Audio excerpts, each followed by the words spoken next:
Saya masih ingat di situ, saya berjanji bahawa kita akan membuka kawasan Beram, termasuk jalan daripada Miri ke Beram. Di situ saya berjam.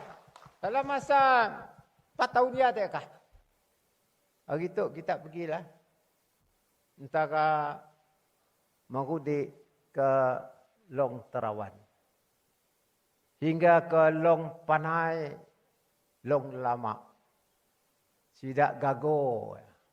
Dengan traktor Molah Jeraya.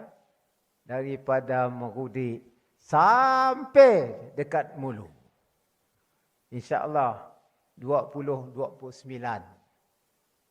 Kalau ada akal melintang, jalan tu akan siap dari Miri terus ke kawasan Mulu.